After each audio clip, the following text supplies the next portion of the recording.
सबों को प्रभु यीशु मसीह के नाम से नमस्कार। यीशु सहाय। आज हम एक नई श्रृंखला हम शुरू कर रहे हैं और इस श्रृंखला का नाम हम लोग ले रहे हैं पवित्र शास्त्र में लिखा है। और आज हम उसका पहला भाग हम लोग पढ़ना चाहते हैं और आप सबों के साथ इस पहला भाग के साथ आ रहे हैं और इसका अगला भाग आप लोगों को जो है जल्दी मिलेगा। इस श्रृंखला को हम आगे बढ़ाते हैं और आगे बढ़ाने के साथ हम जो है मैं एक कहानी पर आप लोगों को कहानी बताना चाहता हूँ। प्रेरितों की किताब उसका जो है 8 अध्याय में एक कहानी मिलती है। उसमें एक रानी का मंत्री और खजांची अपने सवार पर जो है जा रहा था और ये यशायाह नामक पुस्तक को वो पढ़ रहा था। पढ़ते पढ़ते उसने यशायाह 53 अध्याय को पढ़ना शुरू किया और जब 53 अध्याय को पढ़ रहा था तब जो है मेरे ख्याल से वो नहीं समझ पा रहा था कि वो किसके विषय में लिखा हुआ है। और जहाँ तक मेरा अनुमान है कि उसने जरूर ही ईश्वर से मदद मांगी होगी, प्रार्थना की होगी ताकि ईश्वर उसको समझाए। और ऐसे समय में परमेश्वर फिलिप्पुस से बात करके उसको कहता है कि उस रास्ते में जा और उस व्यक्ति से मिल। और फिलिप्पुस तुरंत चला गया उस रास्ते पर और उस व्यक्ति से, उस खजांची से, उस मंत्री से जो सवार होकर के जा रहा था, यशायाह का पुस्तक पढ़ते जा रहा था, उससे मिला। और जब उसने उसे पढ़ते हुए उसको देखा तो उसको एक प्रश्न पूछा जो कि प्रेरितों का किताब 8 और उसका 30 में लिखा है। हम पढ़ते हैं उसको। फिलिप्पुस उसकी ओर दौड़ा और उसे यशायाह भविष्यवक्ता की पुस्तक पढ़ते हुए सुना और पूछा, तू जो पढ़ रहा है क्या उसे समझता भी है? हाँ, तो फिलिप्पुस यहाँ पर जो है उस व्यक्ति के पास पहुंचा और उसको पूछने लगा, जो तू पढ़ रहा है क्या तू उसके समझता भी है? मेरा ख्याल से वो नहीं समझ रहा था और इसीलिए जो है जरूर वो प्रार्थना किया होगा। इसीलिए जो है स्वर्ग का परमेश्वर ने उसके लिए बंदोबस्त कर दिया एक व्यक्ति जो उसको समझा सके। और इसीलिए तो फिलिप्पुस अब उसके पास है। और जब इस तरह से उसको पूछा क्या तू समझता है जो पढ़ रहा है, और इस प्रश्न के जवाब में खोजा ने उसको जवाब दिया जो कि लिखा हुआ है प्रेरितों का किताब उसका 8 का 31 में हम पढ़ते हैं। उसने कहा, जब तक कोई मुझे ना समझाए तो मैं कैसे समझूं? और उसने फिलिप्पुस से विनती की कि वह चढ़कर उसके पास बैठे। हाँ, यहाँ पर जब फिलिप्पुस का जवाब जो है बहुत ही स्वाभाविक था। कहने लगा, जब तक मुझे कोई ना समझाए मैं कैसे समझूं? आज कमोवेश जो है दुनिया में यही हालत है। हमारे पास पवित्र शास्त्र है, हम उससे पढ़ रहे हैं, बहुत सारे लोग पढ़ रहे हैं, लेकिन जिस तरह से बाइबल को समझना चाहिए उस तरह से वह नहीं समझ पा रहे हैं। इसीलिए हम लोगों ने इस अध्ययन श्रृंखला बनाए हैं, उसका जो पवित्र शास्त्र में लिखा है। हम देखेंगे इस श्रृंखला में जो पवित्र शास्त्र में जो बातें लिखी है और हमें क्या जानना चाहिए। आइए हम लोग जो है आगे हम देखेंगे कि पवित्र शास्त्र को लेकर लोगों की क्या धारणा है, क्या प्रतिक्रिया है, उसको हम देखेंगे। यशायाह का किताब उसका 29 का 11 से 12 में हम लोग पढ़ते हैं। इसलिए सारे दर्शन तुम्हारे लिए एक लपेटी और मुहरबंद की हुई पुस्तक की बातों के समान है, जिसे कोई पढ़े लिखे मनुष्य को या कह कर दे, इसे पढ़, और वह कहे मैं नहीं पढ़ सकता क्योंकि यह मुहरबंद की हुई है। तब वही पुस्तक अनपढ़ को या कह कर दी जाए, इसे पढ़, और वह कहे मैं तो अनपढ़ हूँ। यहाँ पर जो हम पाते हैं एक पढ़े लिखे व्यक्ति को जब दी जाती है तो कहता है इस पुस्तक को मैं नहीं समझा सकता। और अनपढ़ से दी जाती है तो कहता है कि मैं तो अनपढ़ हूँ, नहीं पढ़ सकता। कमोवेश जो है आज दुनिया में यही हालत है। बाइबल के विषय में कहा जाता है चाहे दुनिया का कितना भी पढ़ा लिखा आदमी हो वो बाइबल को नहीं समझ सकता है, लेकिन दुनिया का कितना भी अनपढ़ से अनपढ़ आदमी हो परमेश्वर उसके अनुग्रह से वो बाइबल को समझ सकता है। ऐसी बात नहीं कि पढ़े लिखे लोग नहीं समझ सकते हैं, लेकिन ये परमेश्वर की अनुग्रह पर है। अगर आप उसको समझना चाहे, जानना चाहे, तो पढ़े लिखे लोग, अनपढ़ लोग, कोई भी इस बात को समझ सकते हैं, क्योंकि पवित्र शास्त्र परमेश्वर का वचन है और परमेश्वर की कृपा से लिखी गई है और उसको समझने का शक्ति भी परमेश्वर ही देता है। यहूदी अगुओं के विषय के हम लोग पाते हैं कि उनकी क्या स्थिति थी बाइबल को समझने के विषय में। हम लोग प्रेरितों का किताब उसका 13 का 27 में हम लोग पाते हैं इसको। क्योंकि यरूशलेम के रहने वालों और उनके सरदारों ने न उसे पहचाना और न भविष्यवक्ताओं की बातें समझी जो हर शब्द के दिन पढ़ी जाती हैं, इसलिए उसे दोषी ठहरा कर उन बातों को पूरा किया। हाँ, यहाँ पर लिखा है कि यरूशलेम के वासियों ने, यहूदियों ने, फरीसियों ने, शास्त्रियों ने, जिनके पास पवित्र शास्त्र था, और बाइबल यहाँ करता है हर शब्द यानी हर हफ्ता उनकी उपासना में बाइबल पढ़ी जाती थी और हमेशा ही वो लोग सुनते थे। बड़ी घमंड के साथ वो कहते थे कि उनके पास पवित्र शास्त्र है और उस पवित्र शास्त्र का शिक्षक है। फरीसी लोग बड़े बड़े जो है उनके पास डिग्री हासिल किए थे और इन लोगों को पवित्र शास्त्र जो है सिखाते थे। लेकिन इस पदस्थल में कहता है प्रेरितों का किताब 13 का 27 में, वे पवित्र शास्त्र को नहीं समझे थे और इसी कारण उन्होंने पवित्र शास्त्र को पढ़ते हुए भी प्रभु यीशु मसीह को नहीं समझ पाए और वो लोग क्रूस पर चढ़ा दिए। आगे हम जो है मत्ती का किताब 22 का 29 में प्रभु यीशु मसीह को इस विषय में कहते हुए इस तरह से हम लोग सुनते हैं। यीशु ने उन्हें उत्तर दिया, तुम पवित्र शास्त्र और परमेश्वर की सामर्थ नहीं जानते, इस कारण भूल में पड़े हो। हाँ, यहाँ जो है शादी करने का एक जो विषय को लेकर के, एक इशू को लेकर के यहाँ पर बातचीत हुआ और इसको समझाते हुए प्रभु यीशु मसीह कहता है तुम पवित्र शास्त्र और परमेश्वर की समर्थ को नहीं समझे हो, इस कारण भूल में पड़े हो। तो इन पदस्थलों से हम लोग ये सबक हम सीखते हैं कि हम पवित्र शास्त्र पढ़ सकते हैं, उसकी हम अध्ययन कर सकते हैं, लेकिन अगर हम सही ढंग से अगर हम उसको अध्ययन ना करें, सही ढंग से उसको हम ना पढ़ें, तो पवित्र शास्त्र को पढ़ते हुए भी हम भूल में पड़ सकते हैं। जैसे कि इस्राएलियों के साथ हुआ, उनके साथ पवित्र शास्त्र थी, पवित्र शास्त्र में ही कितने लोगों को बड़ी बड़ी डिग्रियां हासिल थी, फरीसी कहलाते थे, सदूकी कहलाते थे, लेकिन वो उन्होंने बाइबल को नहीं समझ सका और इस तरह से जो है जब प्रभु यीशु मसीह इस पृथ्वी पर आया तो वो प्रभु यीशु मसीह को नहीं समझ सके। हालांकि सारे पवित्र शास्त्र प्रभु यीशु मसीह के विषय ही में लिखा गया था, लेकिन जो है जो मूल उद्देश्य था उन्होंने उसको नहीं समझ करके प्रभु यीशु मसीह को क्रूस पर चढ़ाया और इस तरह से पवित्र शास्त्र उनके हाथ में होते हुए भी, पवित्र शास्त्र को पढ़ते हुए भी वो लोग भूल में पड़े और उन्होंने बड़ी गलतियां की और इस तरह से जो अनुग्रह उनको मिला था उससे वे वंचित हो गए। आगे हम लोग जो है हम लोग देखते हैं समझने में क्या कुछ कारण हो सकता है, बाइबल को हम क्यों नहीं समझ सकते हैं, चाहे कोई व्यक्ति क्यों उस पर उलझ जाता है। इसके विषय में यशायाह का किताब उसका 28 और 9 से 10 और 13 पद में लिखा है, उसे हम पढ़ेंगे। वह किसको ज्ञान सिखाएगा और किसको अपने समाचार का अर्थ समझाएगा? क्या उनको जो दूध छुड़ाए हुए और स्तन से अलगाए हुए हैं? क्योंकि आज्ञा पर आज्ञा, आज्ञा पर आज्ञा, नियम पर नियम, नियम पर नियम, थोड़ा यहाँ थोड़ा वहां। इसलिए यहोवा का वचन उनके पास आज्ञा पर आज्ञा, आज्ञा पर आज्ञा, नियम पर नियम, नियम पर नियम है, थोड़ा यहाँ थोड़ा वहां, जिससे वे ठोकर खाकर चित गिरे और घायल हो जाएं और फंदे में फंसकर पकड़े जाएं। बिल्कुल, यहाँ पर यशायाह 28 और उसका जो है 9 से 10 और 13 में हम लोग पाते हैं पवित्र शास्त्र एक बार में लिखी नहीं गई है। हम सभी जानते हैं कि पवित्र शास्त्र में 66 पुस्तक है और ये जो है सिर्फ पुस्तक हम नहीं कह सकते, इसको एक लाइब्रेरी कह सकते हैं। पूरा एक लाइब्रेरी है, 66 पुस्तकों का लाइब्रेरी, और ये पुस्तक एक बार में लिखी नहीं गई है। कहा जाता है कि इसको लिखने में 40 लोगों ने भाग लिया है और इसको लिखने में करीब 1600 साल लगा है। एक लेखक दूसरे लेखक को नहीं जानता था, अलग अलग जो है पेशे के लोग थे, अलग अलग जो है उम्र के लोग थे, अलग अलग जो है शिक्षा हासिल किए हुए लोग थे। कोई गडेरिया था तो कोई जो है मंत्री था, कोई फल बेचने वाला था तो कोई मछुआ था और कोई टैक्स कलेक्टर था। इस तरह से जो है अलग अलग जो लोग जो है पवित्र शास्त्र को लिखे।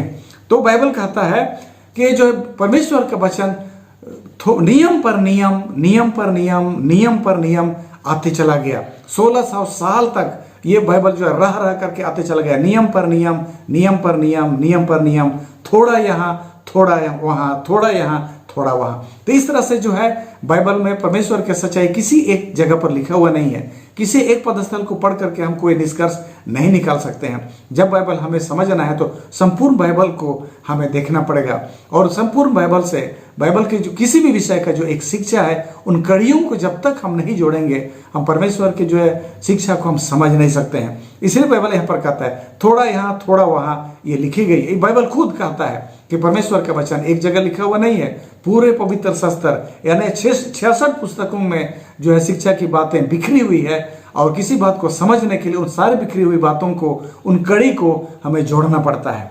आगे हम लोग देखेंगे कि पवित्र शास्त्र के कहता है कि और कुछ भी कारण है जो कि जो है अचंभे की बात है जिससे ठोकर लग सकती है। उसको हम लोग पढ़ेंगे रोमियो का किताब, उसका 9 और उसका 32 और 33 को। इसलिए कि वे विश्वास से नहीं परंतु मानव कर्मों से उसकी खोज करते थे। उन्होंने उस ठोकर के पत्थर पर ठोकर खाई, जैसा लिखा है, देखो मैं सियोन में से एक ठेस लगने का पत्थर और ठोकर खाने की चट्टान रखता हूँ, और जो उस पर विश्वास करेगा वह लज्जित न होगा। हाँ, यहाँ पर हम इस पदस्थल में हम लोग पाते हैं रोमी का किताब 9 का 32 से 33 में बोलते हैं मैं सियोन में एक चट्टान रखा है, एक पत्थर रखा है। यह प्रभु यीशु मसीह के विषय में कह रहा है। प्रभु यीशु मसीह ही वह चट्टान है। आज ये प्रभु यीशु मसीह हमारा उद्धार का चट्टान है। लेकिन इस पदस्थल के अनुसार बोलता है जो उद्धार का चट्टान है वो ठोकर का भी चट्टान बन सकता है। अगर हम प्रभु यीशु मसीह को हम समझे तो हमारे लिए उद्धार का चट्टान है, और जो नहीं समझे उनके लिए ठोकर का चट्टान है। हम जैसे पाते हैं पूरा इस्राएली जाति के लिए प्रभु यीशु मसीह उनको बचाने के लिए आया, उनको उद्धार करने के लिए आया। पूरे इस्राएल जाति के लिए वो उद्धार का चट्टान था, लेकिन वही प्रभु यीशु मसीह उनके लिए ठोकर का चट्टान बन गया। और प्रभु यीशु मसीह में ठोकर खा करके कितने लोग जो है नाश हो गए, पूरा इस्राएल जाति त्याग दी गई। तो वही चीज आज भी हमारे साथ हो सकता है। और इस विषय में और एक पदस्थल जो है कहता है, पहला पत्रस 2 का 6 से 8 में भी हम लोग पाते हैं इसी को। इस कारण पवित्र शास्त्र में भी आया है, देखो मैं सियोन में कोने के सिरे का चुना हुआ और बहुमूल्य पत्थर धरता हूं, और जो कोई उस पर विश्वास करेगा वह किसी रीति से लज्जित नहीं होगा। अतः तुम्हारे लिए जो विश्वास करते हो तो बहुमूल्य है, पर जो विश्वास नहीं करते उनके लिए जिस पत्थर को राजमिस्त्रियों ने निकम्मा ठहराया था वही कोने का सिरा हो गया। हाँ? और ठेस लगने का पत्थर और ठोकर खाने की चट्टान हो गया, क्योंकि वे तो वचन को ना मानकर ठोकर खाते हैं और इसी के लिए वे ठहराए भी गए थे। हाँ, वचन को ना मान करके ठोकर खाते हैं। परमेश्वर का जो वचन कहता है कि प्रभु यीशु मसीह जो कि उद्धार का चट्टान है, जो उद्धार के लिए हमें दिया गया था, वचन को ना मान करके जो प्रभु यीशु मसीह उनको बचा सकता था, उनका उद्धार का कारण था, वो उनके लिए ठोकर का कारण हो गया। और ये आज भी ये लागू हो सकती है। आज कभी कभी जब हम बाइबल पढ़ते हैं, बाइबल का अध्ययन करते हैं, जब हमारे घर में हम जब बाइबल रखते हैं तो हम बड़े इत्मीनान हो जाते हैं कि हम बाइबल पढ़ते हैं। या तो कोई अगर बाइबल का जो है कोई शिक्षा दे रहा है तो हम बिल्कुल ही इत्मीनान हो जाते हैं, और हम जो है पूरी तरह से हम भरोसा कर लेते हैं कि हम सही शिक्षा हम पा रहे हैं। और इस तरह से हम बाइबल के द्वारा से भी धोखे में पढ़ने का हमें चिंता नहीं होती है। लेकिन आज बाइबल पढ़ करके जो है हम धोखे में पढ़ सकते हैं, और हम धोखे में पड़ गए हैं। दुनिया के बहुत बड़े बड़े धर्म जो है वो 2 हिस्सों में, कोई 3 हिस्सों में विभाजित हो गया है। लेकिन आज हमारा मसीही धर्म, आज हमारा जो क्रिश्चियन धर्म जो है, आज हजारों शाखाओं में जो है विभाजित हो गया है। आज दुनिया में हजारों मंडलियां पाई जाती है, और उन मंडलियों में हजारों तरह की शिक्षाएं, जबकि हमारे बाइबल एक है, एक ही चीज सिखाती है। लेकिन जो है अलग अलग कलीसिया ने, अलग अलग लोगों ने उनको जो है अलग अलग शिक्षा वो लोग निर्धारित कर ली है, और हर कोई सोचता है कि उनके द्वारा निर्धारित की गई शिक्षा ही जो है सबसे सही है या सच्चाई है, इस तरह से कहते हैं। तो हम लोग आगे हम लोग पढ़ेंगे कि बाइबल में जो लिखी हुई बातों को कि हम बदल सकते हैं या हम खींचतान कर सकते हैं। दूसरे पत्र से उसका 3 का 16 में ये लिखा हुआ है, वैसे ही उसने अपनी सब पत्रियों में भी इन बातों की चर्चा की है, जिनमें कुछ बातें ऐसी हैं जिनका समझना कठिन है, और अनपढ़ और चंचल लोग उनके अर्थों को भी पवित्र शास्त्र की अन्य बातों की तरह खींचतान कर अपने ही नाश का कारण बनाते हैं। यहाँ पर पतरस बातें कर रहे हैं पौलुस के विषय में, क्योंकि पौलुस एक बहुत बड़ा जो है एक धर्मशास्त्री था। पौलुस ने जो है पुस्तक लिखी है, इब्रानियों का पुस्तक, गलतियों का पुस्तक, रोमियों का पुस्तक, जो इनको समझने के लिए जो है एक उनको बाइबल के बहुत गहराई में जाना पड़ेगा, तभी हम समझ पाएंगे। इन्हीं बातों को लिखते हुए पतरस कहता है कि पौलुस का लिखा हुआ बातें जो है किसी कहीं कहीं समझना बहुत कठिन है, लेकिन जो चंचल लोग हैं, अनपढ़ लोग हैं, इन बातों को खींच तान करके अर्थ लगाते हैं और अपना ही नाश का कारण बनाते हैं। पतरस कहता है कि अगर हम परमेश्वर के वचन को खींचतान करेंगे, उस पर हम अपने हिसाब से उसका अर्थ बैठाएंगे, तो उससे हम अपने नाश का कारण बनेंगे, हम नाश हो जाएंगे। परमेश्वर को वचन पढ़ते हुए भी हम नाश हो सकते हैं। तो पतरस इसका हमें चेतावनी देता है। आगे हम लोग जो है देखेंगे कि हम परमेश्वर के वचन को हम घटा या बढ़ा सकते हैं, जितनी बातें लिखी है उस पर कुछ घटा या बढ़ा सकते हैं। इसका जो व्यवस्था विवरण का किताब उसका 4:2 और 12:32 इस विषय में क्या कहते हैं हम पढ़ते हैं। 4:2 जो आज्ञा मैं तुमको सुनाता हूँ उसमें ना तो कुछ बढ़ाना और ना कुछ घटाना, तुम्हारे परमेश्वर यहोवा की जो जो आज्ञा मैं तुम्हें सुनाता हूँ उन्हें तुम मानना। 12:32 जितनी बातों की मैं तुमको आज्ञा देता हूँ उनको चौकस होकर माना करना, और ना तो कुछ उनमें बढ़ाना और ना उनमें से कुछ घटाना। भाइयों, यहाँ पर बाइबल जो है साफ साफ हमें कहती है कि जो वचन हमें दिया गया है उसमें ना हम घटा सकते हैं और ना उसमें हम बढ़ा सकते हैं। बाइबल उसमें साफ साफ चेतावनी देता है, हम घटा भी नहीं सकते हैं, बढ़ा भी नहीं सकते हैं। जो पवित्र शास्त्र में लिखी है उन बातों को हमें जैसे लिखा है उसी तरह से हमें पालन करना है। इस संदर्भ में जो है एक नया नियम में भी हम लोग पदस्थल हम लोग पाते हैं, प्रकाशित वाक्य उसका 22:18 से 19 में, इसको भी हम लोग पढ़ लेते हैं। मैं हर एक को जो इस पुस्तक की भविष्यवाणी की बातें सुनता है गवाही देता हूँ। यदि कोई मनुष्य इन बातों में कुछ बढ़ाए तो परमेश्वर उन विपत्तियों को जो इस पुस्तक में लिखी है उस पर बढ़ाएगा। यदि कोई इस भविष्यवाणी की पुस्तक की बातों में से कुछ निकाल डाले तो परमेश्वर उस जीवन के वृक्ष और पवित्र नगर में से जिसका वर्णन इस पुस्तक में है उसका भाग निकाल देगा। जी हाँ, ये नए नियम में हम जो बाइबल के जो आखिरी में ये वचन हम लोग पढ़ते हैं, आखिरी चेतावनी बाइबल को समाप्त करने से पहले यूहन्ना कहता है जो भी जो है इसमें लिखी है अगर कोई उसमें से बढ़ाएगा तो परमेश्वर उन सारे विपत्तियों को जो बाइबल में लिखी है परमेश्वर उन विपत्तियों को उसके लिए बढ़ा देगा, और कोई उसमें से अगर घटाएगा तो परमेश्वर उस जीवन की पुस्तक में से उसके हिस्सा उसका भाग को हटा देगा। तो ये बड़ी जो है खतरनाक बात है, बहुत ही जो है डरावनी बात है कि हम परमेश्वर के वचन को ना तो हम बढ़ा सकते हैं ना घटा सकते हैं। इसलिए परमेश्वर के वचन में क्या लिखा है, क्या सही है, क्या गलत है, उसे जानना हमारे लिए जो है बहुत ही जरूरी है।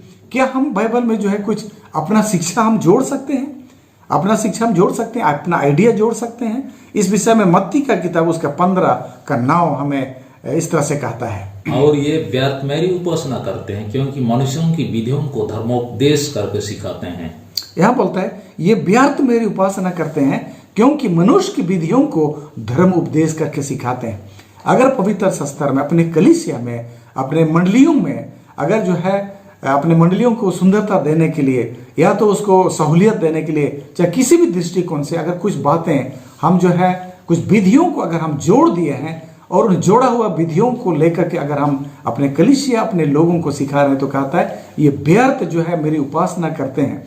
उन बढ़ी हुई विधियों से उन जोड़ी हुई विधियों के साथ हम परमेश्वर को उपासना करते हैं तो व्यर्थ मेरी उपासना करते हैं क्योंकि वे मनुष्य की विधियों को जो है परमेश्वर की विधि करके उपासना करते हैं। हम जो है अपनी विधियों के द्वारा से परमेश्वर को खुश नहीं कर सकते, उसकी हम उपासना करने नहीं कर सकते। इसी संदर्भ में एक और पदस्थल है मरकुस का किताब 7:7, इसे भी हम पढ़ लेते हैं।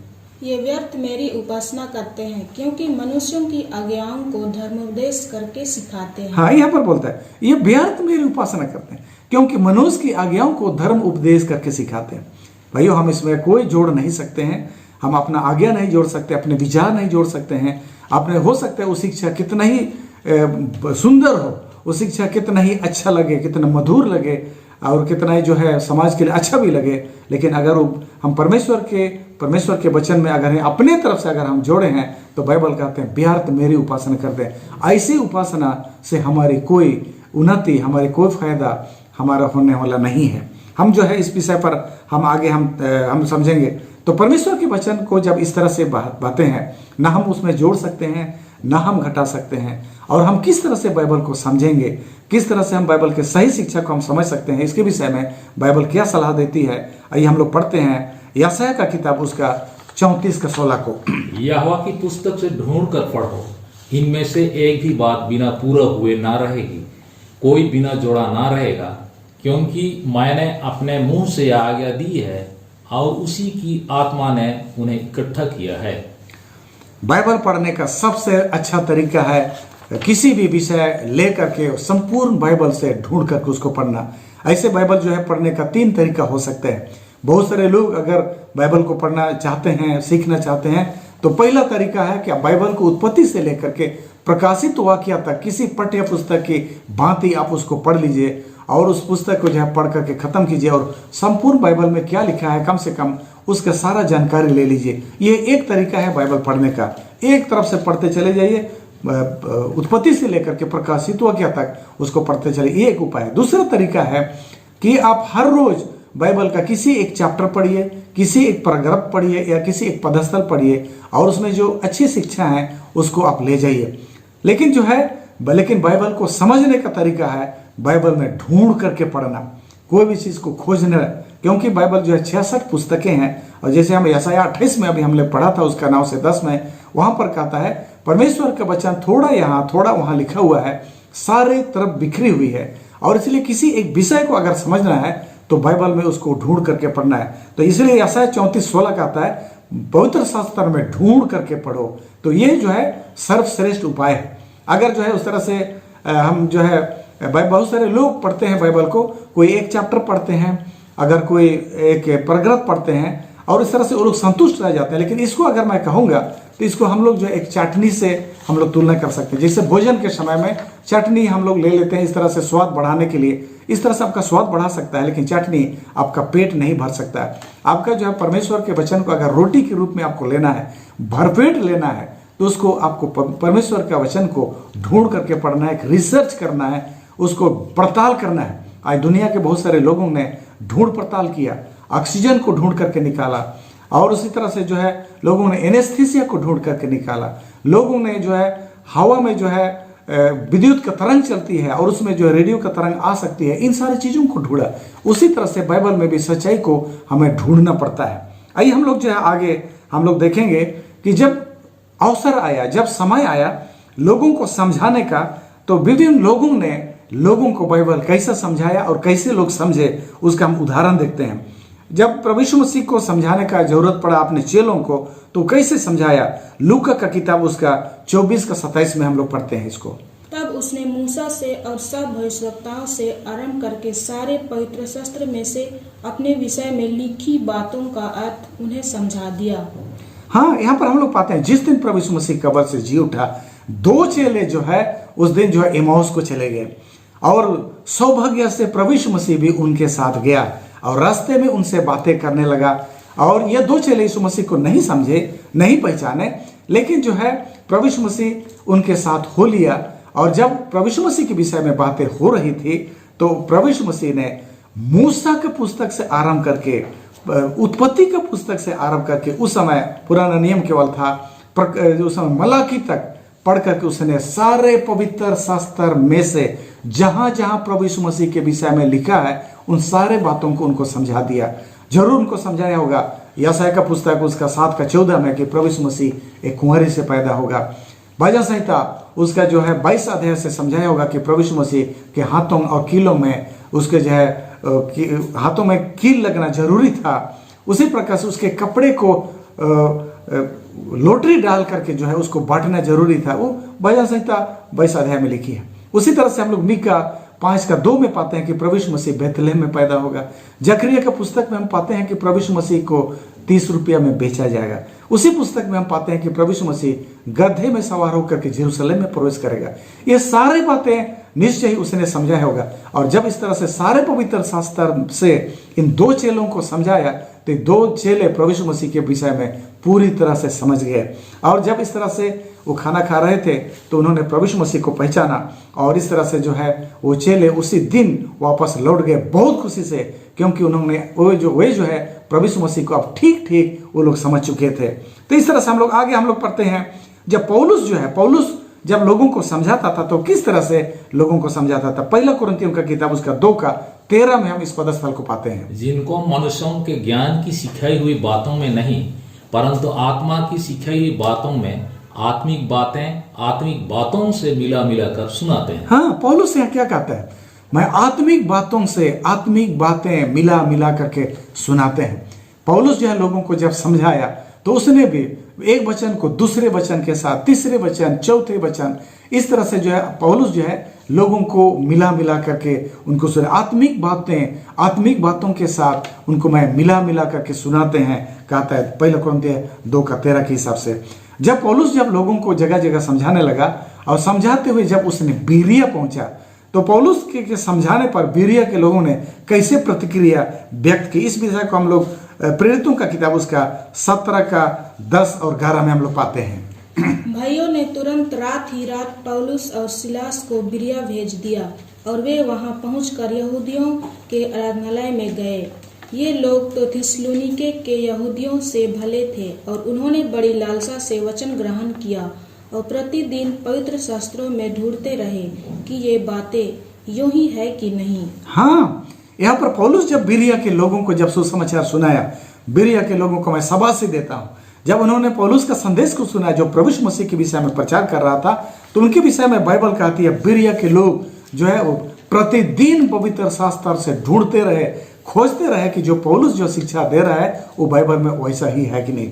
आपके लिए और मेरे लिए भी ऐसी चुनौती है। आज जो है पवित्र शास्त्र को बताने वाले लोगों की कमी नहीं है। पूरे संसार में आपको हजारों लोग पवित्र शास्त्र को बताने वाले मिल जाएंगे, लेकिन हम जो है बिल्कुल हम पूरा विश्वास से हम ले लेते हैं। कोई भी अगर पवित्र शास्त्र को बता रहा है तो वो गलती बता सकता है, ऐसे हम कभी सोच भी नहीं सकते हैं। हर बताने वाला को हम ग्रांटेड हम ले लेते हैं कि पवित्र शास्त्र बचा रहा है, लेकिन जो हमें खोज करना चाहिए, जैसे जब पौलुस बताया तो बिरिया के लोगों ने पवित्र शास्त्र से तब तक खोजते रहे जब तक ये बात साबित नहीं हो गया कि पौलुस के द्वारा से कही जाने वाली सारे बातें पवित्र शास्त्र में सचमुच में लिखा है कि नहीं। आज आप अपने देख लीजिएगा, जो आप जो है रीति विधियां आप सीखे हैं, जो धर्म शिक्षा आपको मिली है, जो से आप जो यीशु मसीह पर जिस तरह से आप विश्वास करते हैं, उन सारी बातें पवित्र शास्त्र में लिखी है नहीं। आपको उसको खोजने की जरूरत है। हम आगे जो है आज हम दुनिया में हम लोग देखते हैं बड़े बड़े प्रचारक आए हैं, बड़े बड़े चमत्कार के काम करते हैं, लोगों को चंगा करते हैं, भूतों को निकालते हैं और इस तरह से जो है वो बड़े नाम जो है उनके बड़े नाम कमाए हैं। लेकिन क्या जो है ऐसे बड़े नाम कमाने के द्वारा से भी ये गारंटी हो जाता है, ये सुनिश्चित हो जाता है कि वो परमेश्वर के लोग हैं और परमेश्वर के रास्ते पर चलते हैं? क्या ऐसे बड़े बड़े काम करने के द्वारा से ये लोग स्वर्ग के लिए क्वालिफाई कर सकते हैं? इस विषय में हम लोग पढ़ेंगे। लूका का किताब 6:46 क्या बोलता है? जब तुम मेरा कहना नहीं मानते तो क्यों मुझे हे प्रभु कहते हो? जब तुम मेरा कहना नहीं मानते तो तुम मुझे क्यों हे प्रभु कहते हो? प्रभु यीशु मसीह यहाँ कह रहे हैं।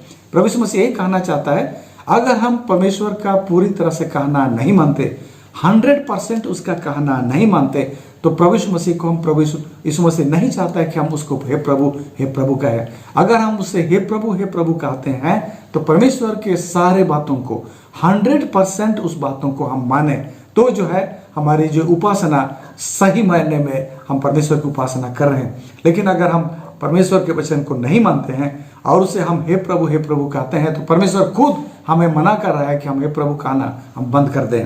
आगे हम लोग पढ़ते हैं मत्ती का किताब उसका 7 और उसका 21 से 23 क्या कहता है? जो मुझसे हे प्रभु कहता है, उनमें से हर एक स्वर्ग के राज्य में प्रवेश न करेगा, परंतु वही जो मेरे स्वर्गीय पिता की इच्छा पर चलता है। उस दिन बहुत से लोग मुझसे कहेंगे, हे प्रभु, क्या हमने तेरे नाम से भविष्यवाणी नहीं की और तेरे नाम से दुष्ट आत्माओं को नहीं निकाला और तेरे नाम से बहुत से आश्चर्य कर्म नहीं किए? तब मैं उनसे खुलकर कह दूंगा, मैंने तुझको कभी नहीं जाना। हे कुकर्म करने वालों, मेरे पास से चले जाओ। जब भी मैं इस पदस्थल को पढ़ता हूं तो मुझे बहुत डर लगता है। यहाँ पर कहता है कि हे जो मुझसे हे प्रभु कहता है, उनमें से हर एक कोई स्वर्ग राज में प्रवेश नहीं करेगा, परंतु वही जो मेरे पिता की इच्छा पर चलता है। उस दिन कहता है 22 पद में, उस दिन बहुतेरे लोग मेरे पास आएंगे, यानी न्याय के दिन, जब परमेश्वर जो है धर्मियों और पापियों को जो है अलग अलग करेगा। जब जो है पापियों को अपने बाएं ओर और धर्मियों को अपने दाहिने ओर रखेगा, उस समय बहुत सारे ऐसे लोग जो कि आज मसीह हैं, प्रभु यीशु मसीह के नाम से बड़े बड़े काम कर रहे हैं, भूतों को निकाल रहे हैं, भविष्यवाणी कर रहे हैं और जो है चंगाई का काम कर रहे हैं, ऐसे लोगों को भी पापियों के श्रेय में रखा जाएगा। और ऐसे लोग प्रभु यीशु मसीह को याद दिलाएंगे, प्रभु आप गलत कर रहे हैं, हम लोग तो तेरे नाम से बड़े बड़े भविष्यवाणी किए, हम लोग तो तेरे नाम से जो है भूतों को निकाले और बड़े बड़े आश्चर्य कर्म किए। लेकिन यहाँ पर बड़ी ताजुब के साथ प्रभु यीशु मसीह का जवाब मिलता है, जो 23 आयत में बोलता है मैं तुम्हें कभी नहीं जाना, मेरे सामने से तुम हट जाओ। तो यहाँ जो है हम प्रभु यीशु मसीह के नाम से बड़े बड़े चमत्कार कर सकते हैं। प्रभु यीशु मसीह के नाम में समर्थ है, उसके नाम का उपयोग किया जा सकता है, उसके नाम से भविष्यवाणी की जा सकती है, उसके नाम से भूतों को निकाला जा सकता है, उसके नाम से चंगाई का काम किया जा सकता है। ये अलग बात है। लेकिन जहाँ तक स्वर्ग के लिए क्वालिफाई करने की बात है, स्वर्ग में प्रवेश करना और ना करने वाली बात है, हम उसके लिए क्वालिफाई नहीं कर सकते हैं। स्वर्ग के लिए हमें परमेश्वर के वचनों के अनुसार हमारा जीवन होना चाहिए। तो आज जो हम दुनिया में जब प्रार्थना करके जब हमारी प्रार्थना से लोग चंगे होने लगते हैं, तो हम लोग सोच लेते हैं कि हम लोग परमेश्वर के जन हैं, हमारे लिए स्वर्ग निश्चित है। लेकिन ये दरअसल हमें डरा देता है। हम चंगा करते हैं, बड़े बड़े काम कर रहे हैं, लेकिन अगर आप देख लीजिए परमेश्वर के वचन के अनुसार आपका जीवन नहीं है, तो स्वर्ग के लिए हम क्वालिफाई नहीं कर सकेंगे। तो इस तरह से जब जो है हम देखेंगे हम किस तरह से हम अपने सही चुनाव हम कर सकते हैं। प्रभु यीशु मसीह जब इस पृथ्वी पर आया तो शैतान उसको परीक्षा में डाला। हम सभी को जानते हैं, उसको जो है 3 परीक्षा उसके पास लाया गया, और प्रभु यीशु मसीह ने उन परीक्षाओं का कैसे सामना किया उसे हम लोग पाते हैं। मत्ती का 4 में उसने पहला परीक्षा का कैसे जवाब दिया। यीशु ने उत्तर दिया, लिखा है मनुष्य केवल रोटी ही से नहीं परंतु हर एक वचन से जो परमेश्वर के मुख से निकलता है जीवित रहेगा। यहाँ पर देखिए, शैतान जो है प्रभु यीशु मसीह को कहा, तू क्यों भूखा है, तू तो परमेश्वर का बेटा है, उस पत्थर को तू रोटी बना दे और जो है उसको खा ले। लेकिन प्रभु यीशु मसीह ने कहा, मनुष्य केवल रोटी से नहीं लेकिन हर एक वचन से जो परमेश्वर के मुख से निकलता है जीवित है। प्रभु यीशु मसीह ने कहा, लिखा है, परमेश्वर का वचन जो है लिखा है, इसे कहता है। हम लोग जो है उसी हम लोग पाते हैं 4:7 में भी हम लोग पाते हैं। यीशु ने उससे कहा, यह भी लिखा है, तू प्रभु अपने परमेश्वर की परीक्षा ना कर। हाँ, प्रभु यीशु मसीह जो है जब जो है प्रभु यीशु मसीह ने बाइबल से बोलना शुरू किया तो शैतान भी बाइबल से बोलना शुरू किया। शैतान जो है भजन संहिता 91 उसका 11 और 12 से कहता है, जब तू गिरे तब परमेश्वर अपने स्वदूतों को आदेश देगा और तुझे हाथों हाथ उठा लेंगे। और इसीलिए तब प्रभु यीशु मसीह को कहने लगा, तू मंदिर से नीचे गिर जा और देखते हैं कि परमेश्वर का स्वदूत तुझे उठाते हैं कि नहीं। प्रभु यीशु मसीह ने कहा, ये भी लिखा है कि तू परमेश्वर की परीक्षा ना करना। ऐसे जब इस कारण होने लगा था, तीसरा परीक्षा लेकर के आया और प्रभु यीशु मसीह तीसरा परीक्षा का भी क्या जवाब देता है, हम 10 पद में पढ़ेंगे। तब यीशु ने उससे कहा, हे शैतान दूर हो जा, क्योंकि लिखा है, तू प्रभु अपने परमेश्वर को प्रणाम कर और केवल उसी की उपासना कर। हाँ, यहाँ पर जो 3 परीक्षाएं प्रभु यीशु मसीह के पास लाई गई शैतान के द्वारा से, और प्रभु यीशु मसीह ने तीनों परीक्षा का जवाब लिखा है करके उसको जो है जवाब दिया। यीशु मसीह हर एक परीक्षाओं का जवाब जो है परमेश्वर के वचन से दिया, जो लिखा है। आज हम क्या विश्वास करते हैं? क्या आपका विश्वास जो करते हैं वो क्या पवित्र शास्त्र में लिखा है?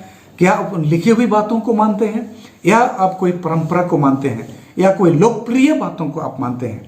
इसीलिए जो है ये जो श्रृंखला जो आप सबों के सामने मैं प्रस्तुत करने जा रहा हूँ, ये श्रृंखला का नाम है पवित्र शास्त्र में लिखा है। और इस श्रृंखला का ये पहला पार्ट है।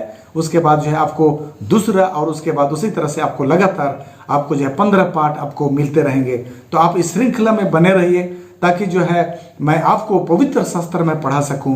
आज बहुत सारे लोग जो है हम अपने जो डिनोमिनेशन का, अपने जो है कलीसिया का हम लोग प्रचार करते हैं, लेकिन यहाँ पर मैं आप लोगों को बाइबल पढ़ाने के लिए मैं आया हूँ। बाइबल में क्या लिखा है, आप मेरे साथ अगले जो 15 पाठों में सिर्फ उन बातों को देखेंगे जो पवित्र शास्त्र में लिखा है। इसलिए हमारा श्रृंखला का नाम है पवित्र शास्त्र में लिखा है।